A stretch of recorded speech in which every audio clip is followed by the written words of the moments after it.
حدثنا عبد الله بن يوسف قال اخبرنا مالك عن عبد الرحمن بن عبد الله بن عبد الرحمن بن ابي سعسعة الانصاري ثم المازني عن ابيه انه اخبره ان ابا سعيد الخدري قال له انی اراک تحب الغنم والبادیہ.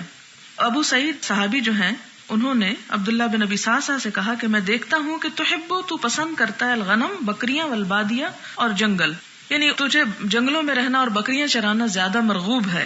فاذا كنت في غنمك، پھر جب تم اپنی بکریوں میں ہو یعنی چرا رہے ہو، او بادیتک یا اپنے جنگل میں، فاذنت بالصلاۃ، پھر تم اذان دو نماز کے لیے، فارفع صوتک، تو بلند کرو اپنی آواز کو، بالندائی اذان کے ساتھ، یعنی اذان ہمیشہ بلند آواز میں پڑھی جانی چاہیے. فإنہ، کیوں، اس کا کیا فائدہ ہوگا، کیونکہ لا يسمع، نہیں سنتا، مدى حد صوت المؤذن، مؤذن کی آواز کی، جن، کوئی جن، ولا انسن، اور نہ کوئی انسان، ولا شیء، اور نہ کوئی اور چیز، الا شہد له یوم القیامہ، مگر قیامت کے دن وہ اس کے حق میں گواہی دے گی.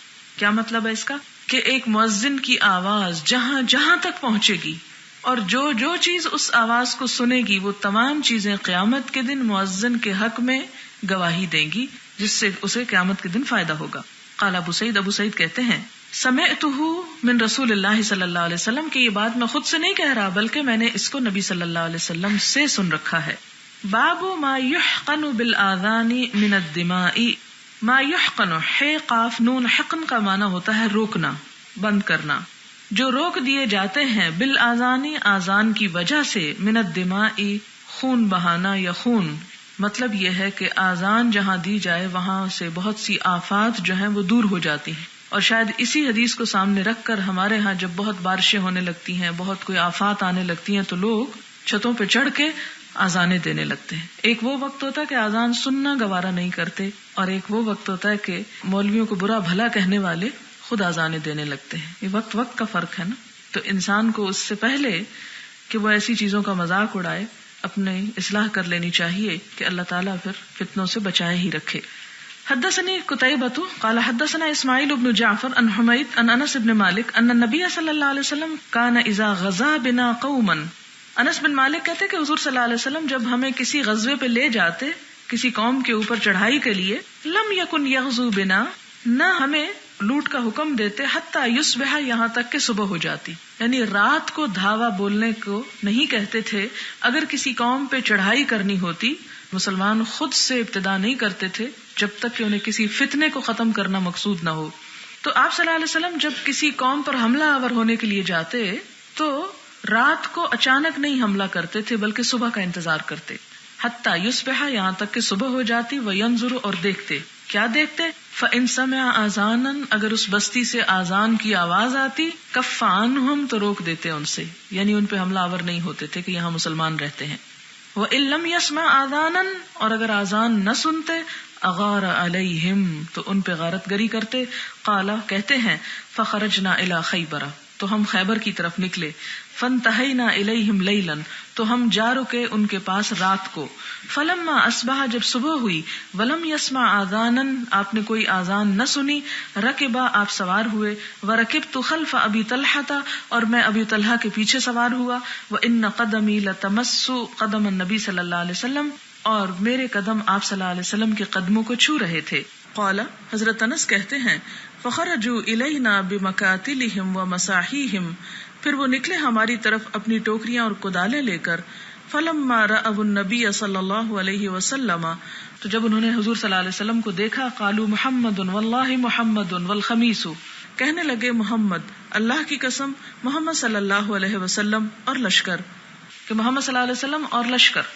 قال فلما رآہم رسول اللہ صلی اللہ علیہ وسلم، جب نبی صلی اللہ علیہ وسلم نے ان کو دیکھا، قال اللہ اکبر، آپ نے فرمایا اللہ اکبر، اللہ اکبر، خربت خیبر، خیبر برباد ہو یا مرد آباد جیسے ہم کہتے ہیں.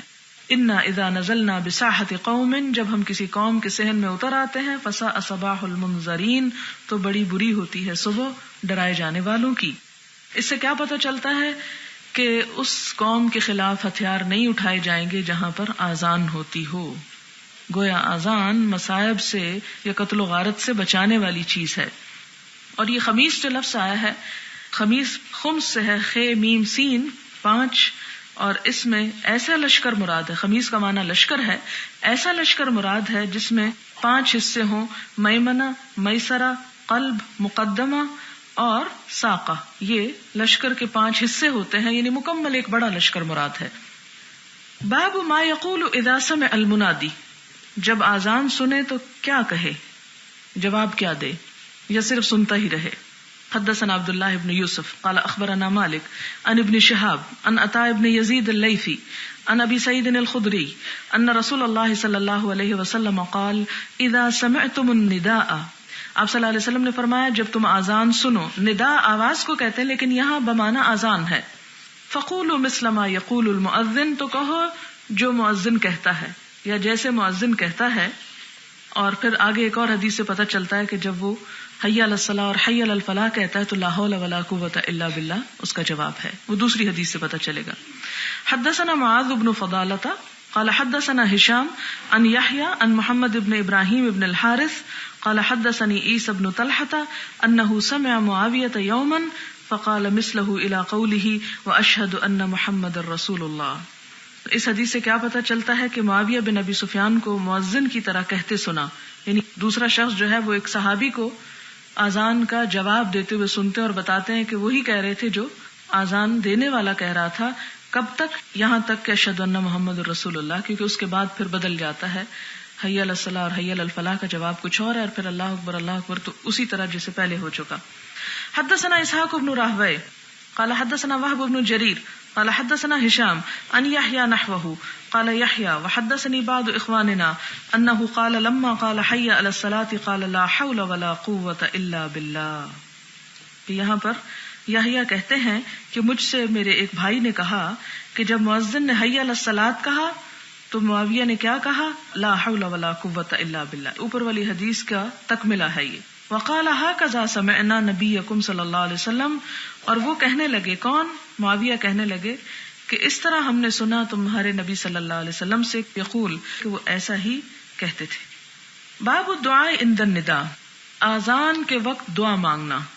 حدثنا علی بن عیاش قال حدثنا شعیب بن ابی حمزہ عن محمد بن المنکدر عن جابر بن عبد اللہ ان رسول اللہ صلی اللہ علیہ وسلم قال من قال حين يسمع النداء، جو کوئی اذان کی آواز سن کر کہے اللہم اے اللہ، رب جو رب ہے، هذه الدعوة التامة اس مکمل پکار کا، والصلاة القائمة اور قائم ہونے والی نماز کا، آتے عطا کر، محمدن محمد صلی اللہ علیہ وسلم کو، الوسیلۃ وسیلہ، والفضیلۃ اور فضیلت، وابعثہ اور کھڑا کر آپ کو، مقام محمودن مقام محمود پر، الذی وہ جس کا وعدتہ وعدہ کیا تو نے اس سے، یہاں تک.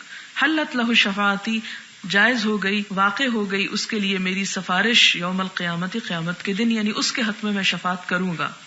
یہاں 2-3 باتیں سمجھنے کے قابل ہیں. ایک تو یہ کہ اس بخاری کی روایت میں صرف وابعثہ مقام محمودا الذی وعدتہ تک کے الفاظ ہیں. بہقی کی روایت میں آگے آتا ہے کہ انک لا تخلف المیعاد، لیکن اس کے بارے میں کہا جاتا ہے کہ وہ ضعیف روایت ہے. اس کا مطلب کیا ہے کہ اذان سننے کے ساتھ ساتھ تو وہی کہنا چاہیے کہ جب مؤذن اللہ اکبر کہہ دے تو انسان اس چھوٹے سے پاز میں جواب میں اللہ اکبر کہے، حی علی الصلاۃ اور حی علی الفلاح میں لا حول ولا قوۃ الا باللہ، اور باقی اللہ اکبر اور لا الہ الا اللہ میں وہی.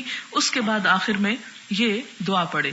اور اس دعا کے پڑھنے کا فائدہ کیا ہے کہ آپ صلی اللہ علیہ وسلم کی اس شخص کو شفاعت نصیب ہوگی قیامت کے دن. پھر ایک اور بات یہ ہے کہ یہاں پر جو 2 لفظ آئے ہیں وسیلہ اور مقام محمود، یہ سمجھنے کے قابل ہے.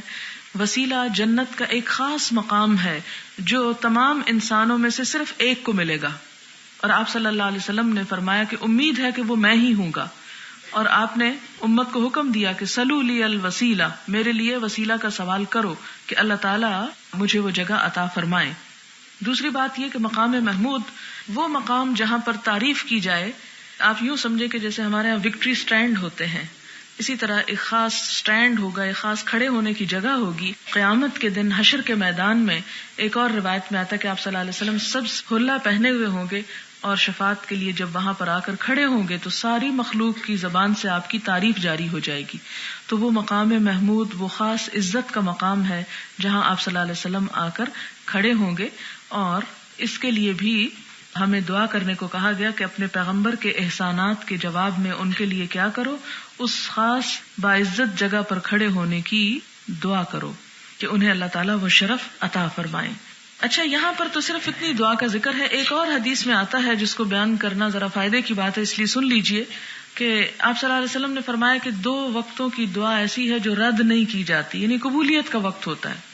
اور ایک تو وہ جب مجاہد صفوں میں آ کے کھڑا ہو جائے، اس وقت وہ جو مانگتا ہے اللہ تعالیٰ اس کو عطا کرتے ہیں. اور دوسری کون سی جگہ؟ آذان کے بعد، یعنی جب انسان جواب دے دیتا ہے آذان کا، اس کے بعد یہ دعا پڑھ لیتا ہے، تو انسان جو دعا مانگتا ہے وہ دعا بھی قبول ہوتی ہے. اس لیے اس وقت کو گنوانا نہیں چاہیے، یہ قبولیت کا وقت ہے، اس سے فائدہ اٹھانا چاہیے. باب الاستہام فی الاذان، آذان میں کرہ ڈالنا. استہام جو لفظ ہے یہ سہم سے ہے، سہم تیر کو کہتے ہیں. استہام تیر اندازی کرنا یعنی کرہ ڈالنا مراد ہے، تیر ڈالنا یعنی کرہ ڈالنا. وَيُذْكَرُ، اور کہا جاتا ہے، ان اقوامن کے کچھ لوگوں نے اختلفوا فی الاذان، آذان میں اختلاف کیا. فَأَقْرَعَ بَيْنَهُمْ سَعْدٌ، تو قرآن اندازی کی ان کے درمیان سعد نے، یعنی ایک کہتا تھا میں آذان دوں گا، دوسرا کہتا تھا میں دوں گا. جب جھگڑا بڑھنے لگا تو ان کو نپٹایا کیسے گیا؟ قرہ ڈال کے. اس سے اندازہ کریں کہ کتنا ثواب کا کام ہے، لیکن ہمارے ہاں اس کو اب اپنے سٹیٹس اور وقار کے خلاف سمجھا جاتا ہے کہ یہ تو صرف مولویوں کا کام ہے، وہی کریں. حدثنا عبداللہ ابن یوسف قال اخبرنا مالک عن سمین، یہ جس طرح سمیہ عورت کے لیے، یہ سمین مرد کے لیے نام ہے. سمین مولا ابی بکر عن ابی صالح عن ابی ہریرہ ان رسول اللہ صلی اللہ علیہ وسلم قال لو يعلم الناس ما في النداء، اگر جان لیتے لوگ کہ کیا ہے آذان میں، یعنی آذان دینے میں یا سننے میں، کیونکہ النداء کا ہی صرف لفظ ہے. والصف الاول، اور پہلی صف میں کھڑے ہونے کا کیا اجر ہے. ثم لم یجدوا، پھر نہ پائیں وہ، کیا نہ پائیں؟ موقع. کس کا؟ آذان دینے کا یا صف پہلی میں آنے کا. الا ان یستہموا علیہ، مگر یہ کہ اس پر قرآن اندازی کریں. لستہموا، تو وہ ضرور قرآن اندازی کرتے، یعنی ان جگہوں پہ پہنچنے کے لیے، یہ شرف حاصل کرنے کے لیے، اس ثواب کو حاصل کرنے کے لیے وہ ضرور ایسا ہی کرتے. ولو یعلمون، اور اگر وہ جان لیتے، ما فی التہجیر، کہ کیا ہے ظہر کی نماز جلدی پڑھنے میں. تہجیر حاجرہ سے پیچھے گزر چکا ہے. لستبقوا الیہ، تو سبقت کرتے اس کی طرف، یعنی پھر وہ ڈیلے نہ کرتے کہ گھر جا کے پڑھ لیں گے، وہ پڑھ کے ہی جاتے، یعنی اس میں دوڑ لگاتے، ایک دوسرے سے آگے بڑھتے. ولو یعلمون ما فی العتمۃ، اور اگر وہ جان لیتے کہ عشاء کی نماز کی تاخیر میں، عتمہ آپ کو بتا چکی ہوں کہ اونٹنی کے تھن میں رات میں دیر سے دودھ دونے کے لیے دودھ چھوڑ دینا، تو عتمہ وہ نماز ہے عشاء کی جو تاخیر سے پڑھی جائے. والصبح، اور صبح کی نماز میں کتنا ثواب ہے.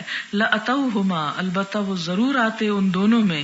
ولو حبوا، خواہ گھسٹتے ہوئے ہی کیوں نہ آتے، یعنی پھر کوئی گھر بیٹھا نہ رہ جاتا کہ وہ پہلے نماز پڑھ کے سو جائے عشاء کی، یا دیر سے اٹھ کے پڑھے، وہ ضرور ہی جماعت میں شریک ہوتا. اور آپ دیکھیں کہ ہم میں سے کتنے لوگ ہیں جو کسی بھی کام کو گھسٹتے ہوئے کریں، یعنی صرف اسی کام کو کریں گے جس میں ہمیں بہت بڑا فائدہ ہو، ورنہ تو چھوٹا چھوٹا عذر ہمیں روک سکتا ہے. باب الکلام فی الاذان، آذان میں بات کرنا، یعنی اگر کوئی آذان ہو رہی تو کیا اس دوران بولا جا سکتا ہے، کوئی ضروری بات کی جا سکتی ہے. وتکلم سلیمان بن سرد فی اذانہ، اور سلیمان بن سرد صحابی نے آذان میں بات کی. وقال الحسن، اور امام حسن بصری کہتے ہیں، لا بأس ان یضحک، کوئی حرج نہیں اگر وہ ہنس پڑے. وہو یؤذن، حالانکہ وہ آذان دے رہا ہو. او یقیم، یا اقامت کہہ رہا ہو، یعنی اگر ایک شخص نماز کے لیے آذان دے رہا ہے اور اچانک کسی چیز کو دیکھ کے یا کسی بات پہ وہ ہنس پڑتا ہے تو اس سے آذان ٹوٹتی نہیں، اس کی اسے کنٹینیو کر سکتا ہے. اسی طرح یہ ہے کہ اقامت کہتے ہوئے بھی ایسا ہو سکتا ہے، اگر آذان کہنے والا اور دینے والا انسانی طبع کی کمزوری کی وجہ سے ایسا کر سکتا ہے تو سننے والے بھی ہنس سکتے ہیں اس دوران. اگر کوئی بچہ شرارت کر رہا ہے اور آذان آپ سن رہے ہیں اور آپ جواب دے رہے ہیں، بولنا نہیں چاہتے، صرف ہنسی آ جاتی ہے، تو اس ہنسی کو آپ بزور یا بجبر کنٹرول نہیں کریں کہ ہنس سکتے ہیں. اسی طرح اگر مثال کے طور پر کوئی چیز گرنے لگی ہے یا کوئی اور نقصان ہونے لگا تو آپ اس طرح اپنے اوپر سختی نہ کریں کہ چونکہ اذان ہو رہی ہے اس لیے میں ضروری لفظ بھی نہیں بول سکتی. نہیں، ضرورت کے تحت آپ ایک آدھ بات کر سکتے ہیں، لیکن بلا ضرورت بے پرواہ ہو کے اذان نہ سننا اور باتیں کیے چلے جانا غافلوں میں شمار ہونے والی بات ہے، اس کی اجازت نہیں ہے. یعنی بوقت ضرورت، بوقت مجبوری، یا اچانک کوئی ہنس رہا ہے تو آپ کو بھی ہنسی آ گئی تو اس پہ پکڑ نہیں، لیکن اذان سننے کا جو ثواب ہے اور اس میں جو دعا مانگنے کی جزا ہے اس سے انسان کو فائدہ اٹھانا چاہیے. یعنی ایسا بھی نہ ہو اس حدیث سے کوئی یہ سمجھ لے کہ جی جیسا چاہیں ہم بولتے چلے جائیں، جتنی چاہیں باتیں کرتے چلے جائیں. نہیں، احتیاط برتنا، کیونکہ اللہ کا ذکر جب بلند ہوتا ہے تو اس کا احترام ضروری ہوتا ہے. اور یہ اذان جو ہے یہ مسلمانوں کے شاعر میں سے ہے. اور قرآن پاک میں کیا آتا ہے؟ وَمَن يُعَظِّمْ شَعَائِرَ اللَّهِ فَإِنَّهَا مِن تَقْوَى الْقُلُوبِ، کہ جو اللہ تعالیٰ کی نشانیوں اور شاعر کا احترام کرتا ہے، ان کی تعظیم کرتا ہے، تو وہ دلوں کے تقوی کی علامت ہے. اس میں حلال اور حرام اور فرض اور سنت کی بات نہیں، یہ دلوں کے تقوی کی علامت ہے کہ کوئی شخص کس طرح ان مواقع پر بہیو کرتا ہے. حدثنا مسدد قال حدثنا حماد عن ایوب وعبد الحمید صاحب الزیادی وعاصم الاحول عن عبد الله بن الحارث قال خطبنا ابن عباس في يوم رزغ، خطبہ دیا ہم کو ابن عباس نے ایک دن میں جب کہ کیچڑ تھا. یعنی جمعہ کا خطبہ تھا لیکن کیچڑ کے دن، رزق کہتے ہیں کیچڑ کو. بارش ہو گئی. اور کیچڑ کیسے ہو گیا کہ مسجد نبوی کی چھت جو تھی وہ لنٹر کی نہیں تھی بلکہ کھجور کی شاخوں اور مٹی لگی ہوئی تھی، اور کچی چھتیں اب بھی بارش ہو جائیں تو ٹپک پڑتی ہیں. تو جب چھت ٹپکے فرش بھی کچا تھا، جس کے نتیجے میں کیا ہوا کہ فرش میں بھی کیچڑ ہو گیا. اب جمعے کی نماز اب کیا کیا جائے؟ فلما بلغ المؤذن حی علی الصلاۃ، جب مؤذن یہاں تک پہنچا حی علی الصلاۃ، فامرہ، تو آپ نے، کس نے؟ ابن عباس نے اس کو حکم دیا، ان ینادیا، کہ وہ یہ کہنے کی بجائے یہ کہے الصلاۃ فی الرحال، کہ گھروں میں نماز پڑھو. اب یہ الصلاۃ فی الرحال جو ہے یہ اذان کے الفاظ نہیں ہیں، تو یہ ایک اور بات اعلان ہو رہا ہے ایک طرح سے. تو یہ اعلان کیا ہے؟ گفتگو ہے. اسی سے امام بخاری نے باب باندھا کہ الکلام فی الاذان، کہ بوقت ضرورت اذان کے دوران کلام کی اجازت ہے. فنظر القوم بعضهم الى بعض، تو لوگ ایک دوسرے کو دیکھنے لگے کہ یہ کیا ہو رہا ہے. یعنی ابن عباس جو ہیں یہ انہوں نے کیا اذان دلوا رہے ہیں، یہ کیسی اذان ہے. فقال، ابن عباس نے کہا، فعل هذا، کیا تھا یہ کام، من ہوا خیر منہ، اس نے جو اس سے بہتر تھے، منہ اس سے، یعنی ابن عباس اپنے آپ کو کہتے ہیں کہ جو اس سے بھی بہتر تھے حضور صلی اللہ علیہ وسلم، انہوں نے بھی ایک مرتبہ ایسے کیا تھا. وَإِنَّهَا عَزْمَةٌ، اور بے شک یہ ہے کہ جمعہ واجب ہے، یعنی جمعہ تو پڑھا جائے گا، اس کو چھوڑا نہیں جائے گا، لیکن یہ ہے کہ اگر مسجد آنے کا کوئی راستہ نہ ہو تو گھر پر ہی پڑھ لے، اور اگر گھر پر پڑھے تو پھر کہا یہ جاتا ہے کہ اس میں 2 رکعت کی بجائے ظہر کی نماز ادا کرے اگر کسی عذر کی وجہ سے انسان جمعہ نہ پڑھ سکے. جیسے خواتین ہیں تو ان پر جمعہ فرض نہیں، لیکن وہ گھر میں نماز پڑھیں گی جمعے کے دن تو ظہر کی پوری نماز پڑھیں گی، جمعے کے 2 رکعتیں نہیں پڑھیں گی. باب آذان الاعمی، اندھے کا آذان دینا. کیا اندھا شخص آذان دے سکتا ہے؟ اذا کان لہ من یخبرہ، جبکہ اس کے لیے کوئی ایسا ہو جو اسے خبر دے، یعنی بتا سکے اس کو، کیونکہ وہ خود تو اوقات کو نہیں دیکھ سکتا، سورج کا چڑھنا اترنا. بعض لوگوں کے نزدیک یہ مکروہ ہے، ایسا نہیں ہونا چاہیے، لیکن امام بخاری یہاں پر باب لا کے پھر حدیث لاتے ہیں کہ حضور صلی اللہ علیہ وسلم کے زمانے میں ابن ام مکتوم جو تھے وہ نابینا ہونے کے باوجود آذان دیتے تھے، لیکن لوگ ان کو وقت بتا دیا کرتے تھے. یہ اصل میں اسلام میں جو ہینڈی کیپ لوگ ہیں یا جو محروم لوگ ہیں ان کی بھی حوصلہ افزائی کی ہے اور ان کو بھی خیر کے کاموں سے محروم نہیں کیا. انہیں ابن ام مکتوم کے بارے میں آتا ہے نا کہ جب ایک جنگ پہ آپ صلی اللہ علیہ وسلم جانے لگے تو یہ بھی آ گئے. آپ نے فرمایا کہ اللہ تعالیٰ نے جو لوگ اعمى اور اعرج اور ان پہ کوئی حرج نہیں، اللہ نے ان کو رخصت دی ہے. تو کہنے لگے نہیں اللہ کے رسول صلی اللہ علیہ وسلم آپ مجھے ساتھ لے چلے، میں وہاں جھنڈا پکڑ کے کھڑا رہوں گا، ایک جگہ کھڑا ہو جاؤں گا، جھنڈا پکڑے رہوں گا، لیکن میں بھی جہاد میں جانا چاہتا ہوں. ایک اور صاحب تھے جو لنگڑے تھے، چل نہیں سکتے تھے، تو انہوں نے کہا کہ مجھے بھی ضرور جانا ہے. تو آپ نے کہا نہیں تم نہیں جا سکتے. انہوں نے کہا کہ نہیں میں اگر شہید بھی ہو گیا تو اسی اپنے لنگڑے پن سے جنت میں چلا جاؤں گا، یعنی گھسٹتا گھسٹتا جنت میں پہنچ جاؤں گا. تو حدیث سے اس کی دلیل نکلتی ہے کہ نابینا شخص جو ہے اگر اذان دینے کی خواہش ظاہر کرے یا دینا چاہے تو اس سے اذان دلوائی جا سکتی ہے، لیکن شرط یہ ہے کہ وہ وقت پر ہو. حدثنا عبداللہ ابن مسلمۃ عن مالک عن ابن شہاب عن سالم ابن عبداللہ عن ابیہ ان رسول اللہ صلی اللہ علیہ وسلم قال، آپ صلی اللہ علیہ وسلم نے فرمایا، ان بلالا یؤذن بلیل، کہ بلال رات کو اذان دے دیتے ہیں، فکلوا واشربوا، تو کھاؤ اور پیو، حتی ینادی ابن ام مکتوم، یہاں تک کہ ابن ام مکتوم کی آواز آ جائے.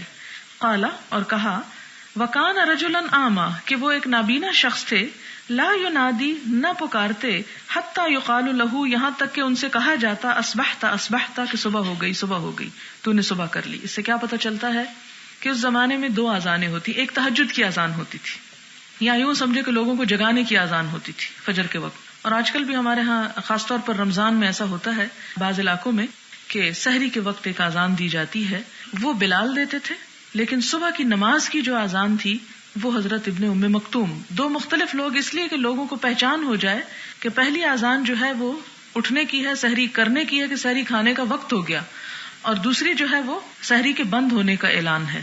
تو اس زمانے میں اس طرح کے ہوٹر نہیں ہوتے تھے، یا ہارن نہیں ہوتے تھے، یا کوئی اور اس طرح کی چیزیں نہیں تھی، بلکہ اذانوں سے ہی کام لیا جاتا۔ پھر آپ دیکھیں کہ لاؤڈ سپیکر بھی نہیں ہوتے تھے، پھر بھی آواز چلی جاتی۔ وہ کس لیے؟ اس لیے کہ باہر ٹریفک کا شور بھی نہیں ہوتا تھا۔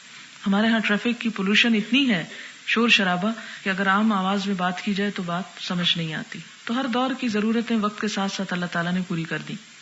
باب الاذان بعد الفجر، صبح ہونے کے بعد یا فجر کے بعد اذان دینا، یعنی ایک اذان وہ رات والی جو سحری والی ہے، اور دوسری اذان جو ہے وہ فجر کی نماز کے لیے۔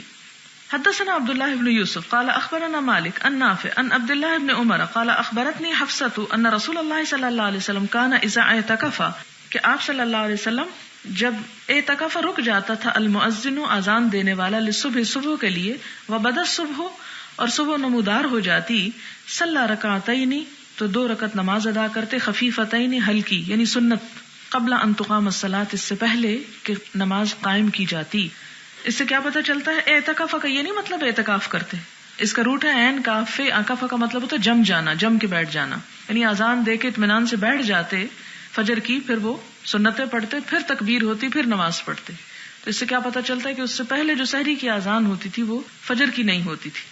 حدثنا ابو نعیم قال حدثنا شیبان عن یحیی عن ابی سلمۃ عن عائشہ کان النبی صلی اللہ علیہ وسلم، کہ نبی صلی اللہ علیہ وسلم یصلی رکعتین خفیفتین بین النداء والاقامۃ من صلاۃ الصبح، پچھلی حدیثی ہے۔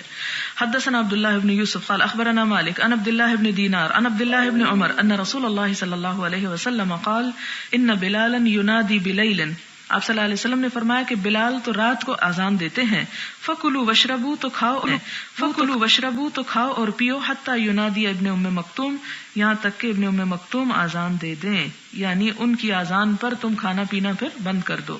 باب الاذان قبل الفجر، فجر سے پہلے اذان کہنا۔ حدثنا احمد بن یونس قال حدثنا زہیر قال حدثنا سلیمان التیمی عن ابی عثمان النہدی عن عبداللہ بن مسعود عن النبی صلی اللہ علیہ وسلم قال لا یمنعن احدکم او احدا منکم، نہ روکے تم میں سے کسی ایک کو، یا کوئی ایک تم میں سے نہ رکے، اذان بلال، اذان بلال سے، من سحور ہی اپنی سحری سے، یعنی بلال رضی اللہ تعالیٰ عنہ کی جب اذان کی آواز تم کو آئے تو کھانا پینا مت چھوڑو، فإنہ یؤذن، کیونکہ وہ اذان دیتے ہیں، او ینادی یا پکارتے ہیں، بلیل رات کے لیے، لیرجع قائمکم تاکہ لوٹ جائے تمہارا کھڑا، یعنی جو لوگ رات کی عبادت کر رہے ہیں، تہجد پڑھ رہے ہیں، وہ اب کچھ دیر آرام کر لیں، وَلِيُنَبِّهَ نَائِمَكُمْ، اور اس لیے اذان دیتے ہیں تاکہ متنبہ کریں تمہارے سوئے ہوئے کو، یعنی سوئے ہوئے جاگ اٹھیں کہ سحری کر لیں، اور جو نمازیں پڑھ رہے ہیں تہجد وغیرہ کی وہ کیا کریں، واپس چلے جائیں تاکہ سحری کر لیں۔ وَلَيْسَ أَن يَقُولَ الْفَجْرُ أَوِ الصُّبْحُ، اور نہیں کہ وہ کہے کہ فجر یا صبح، یعنی یہ کہنے کی ضرورت نہیں۔ وَقَالَ بِأَصَابِعِهِ، اور آپ نے اپنی انگلیوں سے کہا، وَرَفَعَهَا إِلَى فَوْقُ، اور آپ نے ان کو اوپر اٹھایا، وَتَأْتَأَ إِلَى أَسْفَلُ، اور نیچے کی طرف لائے، حَتَّى يَقُولَ هَكَذَا، یہاں تک کہ آپ اس بات کو سمجھا سکیں۔ وَقَالَ زُهَيْرٌ، اور زہیر کہتے ہیں، بِسَبَّابَتَيْهِ، اپنے دونوں، سبابہ کہتے ہیں اس انگلی کو، یعنی دونوں سبابہ انگلیوں کو اوپر نیچے کیا، احداہما فوق الاخرى، اور اس حال میں تھی کہ ایک دوسری کے اوپر تھی، ثم مدها عن یمینہ و شمالہ، پھر ان کو دائیں اور بائیں طرف کھینچ لیا، یعنی الگ کر کے ان کو پھر اوپر نیچے کیا، یعنی دائیں اور بائیں کھینچنے کے فجر پھیلنے کی طرف اشارہ تھا، کیونکہ چوڑائی کی طرف پھیلتی ہے، اور اوپر نیچے کیا ہے، صبح صادق جو ایک وہ روشنی کی لکیر اوپر کو اٹھتی ہے، اس کی طرف اشارہ تھا۔ حدثني اسحاق قال اخبرنا ابو اسامہ قال عبید اللہ حدثنا عن القاسم بن محمد عن عائشہ وعن نافع عن ابن عمر ان رسول اللہ صلی اللہ علیہ وسلم قال کہ نبی صلی اللہ علیہ وسلم نے فرمایا وحدثني يوسف بن عيسى المروزي قال حدثنا الفضل قال حدثنا عبيد الله بن عمر عن القاسم بن محمد عن عائشة عن النبي صلى الله عليه وسلم انه قال ان بلالا يؤذن بليل فكلوا واشربوا حتى يؤذن ابن مكتوم. یہ حدیث گزر چکی. باب کم بین الاذان والاقامتی، کتنا وقت ہو آذان اور اقامت کے درمیان، آذان اور تکبیر کے درمیان کتنا وقفہ ہونا چاہیے. ومن ينتظر الاقامہ، اور جو کوئی تکبیر کا انتظار کر رہے ہوں. حدثنا اسحاق الواسطی قال حدثنا خالد عن الجریری عن ابن بریدہ عن عبد الله بن مغفل المزنی ان رسول اللہ صلی اللہ علیہ وسلم قال، آپ صلی اللہ علیہ وسلم نے فرمایا بین کل آذانین، ہر دو آذانوں کے درمیان صلاتن، نماز ہے. ثلاثن، 3 مرتبہ آپ نے یہ بات فرمائی، لیکن کس کے لیے؟ لمن شاء، واسطے اس کے جو چاہے. اس سے 2 باتیں پتہ چلتی ہیں کہ آذان اور تکبیر کے درمیان اتنا وقت ضرور ہونا چاہیے کہ لوگ اپنی سنتیں یا مسجد میں داخل ہونے کے نفل یا وضو کے نفل وغیرہ پڑھ لیں. کہ 2 آذانوں کے درمیان نماز کا اتنا وقت دے دینا چاہیے. 2 آذانوں سے مراد کیا؟ پہلی تو آذان وہ ہے لوگوں کو جو نماز کے لیے بلایا جائے باہر سے، اور دوسری آذان کون سی ہے یہاں؟ تکبیر، کہ جس میں اقامت کہی جاتی ہے، نماز کے لیے صفیں بند جاتی ہیں اس وقت. یعنی ان دونوں کے درمیان بہت جلدی نہیں ہونی چاہیے، وقفہ ہونا چاہیے. کتنا وقفہ؟ کہ لوگ کچھ نہ کچھ نماز پڑھ لیں. مثلا فجر میں سنتیں پڑھ لیں، اگر کوئی مسجد میں آئے تو مسجد کے 2 نفل ساتھ پڑھ لے. اسی طرح ظہر میں 4 سنتیں ہیں وہ پڑھ لے، پھر تکبیر کہی جائے کہ فرض پڑھے جائیں.